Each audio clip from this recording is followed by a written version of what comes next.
As an introvert, it pains me to say this, but I say this with as much love and respect as possible. Stop being so quiet, especially in the workplace, especially in meetings.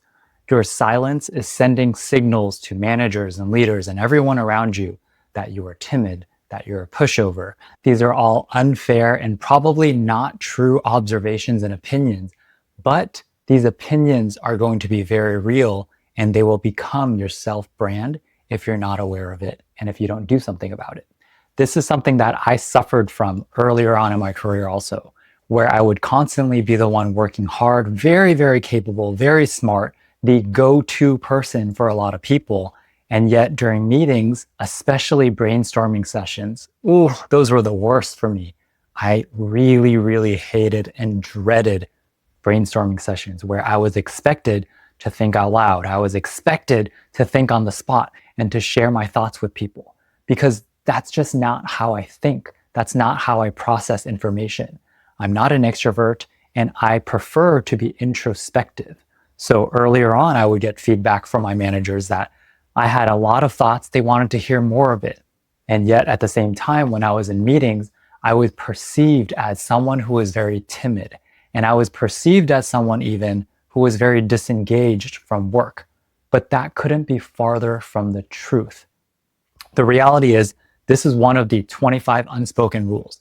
The unspoken rule here is people's opinions of your silence matters. People's opinions of your silence is much louder than you think. It will come up during your performance review discussions. It will come up behind closed doors when people are trying to evaluate who to promote to become a manager or put you into a leadership position. It will come up and work against you time and time again if you're not aware of it and if you don't do something about it to change it. This is a very common thing, especially for clients that I work with who are also introverts like myself, who are struggling to find that balance of being able to be thoughtful and introspective and gather their thoughts, and at the same time, appear as though they are strategic and give off the impression that they can think on the spot. The problem here isn't that you can't think on the spot. The problem here is that you are not used to being put in that situation and you're not used to having to think about how to verbalize your thoughts out loud. So a tip that I like to use for myself, whenever I feel stuck, whenever I feel as though I'm grasping for that right answer or I'm trying to contribute to a meeting, stop putting so much pressure on yourself. The one thing that you can do, and you can apply this and start practicing it tomorrow, is if you just pause and ask yourself, what do I really think? Simple as that. Ask yourself that question. What do I really think?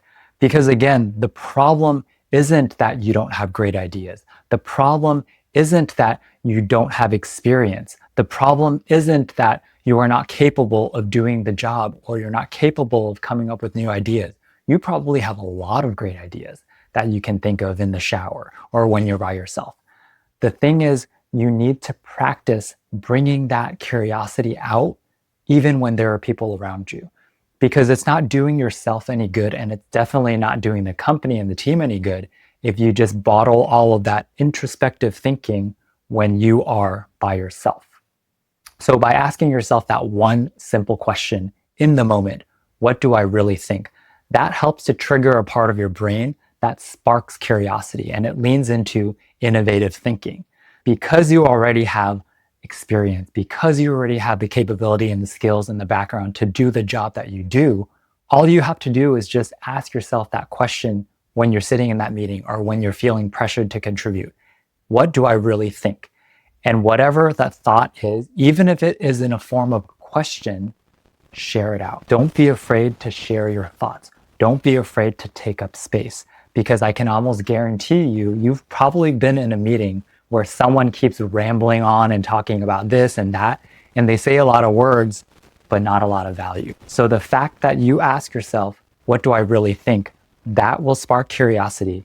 And then the next thing that comes out of your mouth can either be a question or just a simple observation about what's being discussed. One of the most important things that people overlook when they think about career growth and career progression is that they forget perception. They forget the psychology behind how people behave. If you would like more practical career guidance rooted in psychology and based off of how people actually think and behave at work, subscribe for more. See you next time.